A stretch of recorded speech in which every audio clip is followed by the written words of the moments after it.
Goreng bakwan telo ngusung kapuk mangan nek gubuk. Sore iki bali mbut gawe.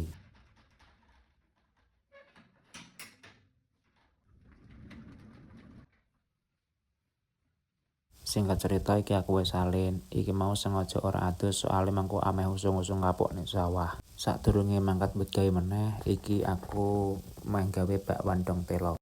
Godhong telone wis digodhog, iki tak rajang-rajang ben ora nglolodi.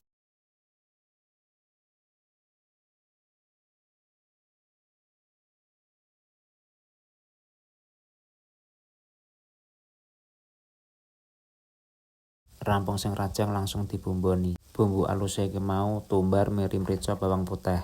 Diwenyet-wenyet nyapik bumbune kecampur rata. Saderenge menyet-menyet niki wau kula sampun wisuh.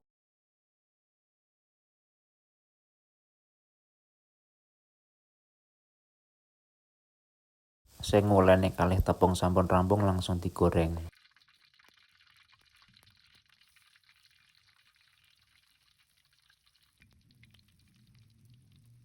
Soale niki sampun sore, dadi niki mangke maeme kula bungkus ajeng kula maem teng sawah mawon. Sampean pun nate ndamel bakwan telo napa dereng?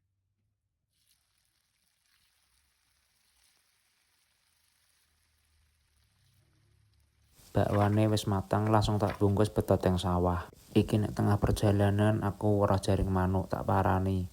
Ana manuke tengkek wis garing. Iki manuke ana 3, jan mesake tenan.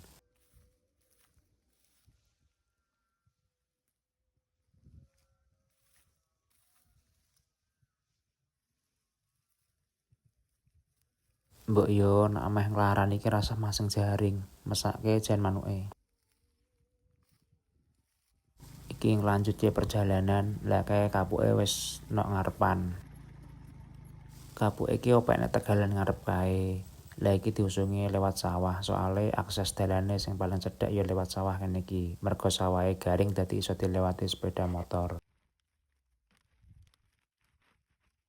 Niki sampun jam 10:30. Kula usungi setunggal-setunggal. Enten sedasa bagor. Mergo dalane rada gampil nggih. Niki mangke cepet rampunge.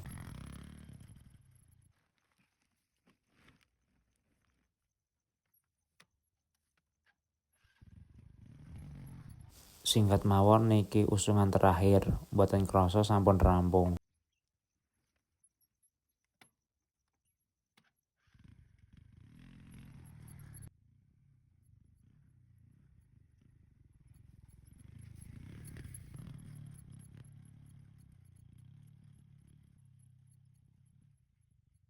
Sing rada angel lewat galengan dhuwur ngeten iki.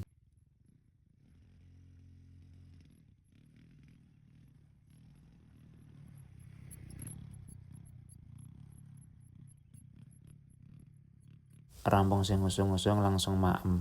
Jangan kudhek sing wingi kula lawohi bakwan telo. Bismillahirrahmanirrahim.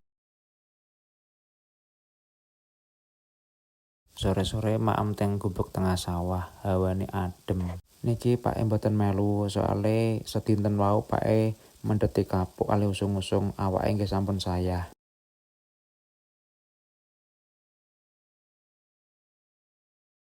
Gudheg ngeten niki nek diingeti saya eco. Niki wau kurang sambele soale sampun sore nggih saentene.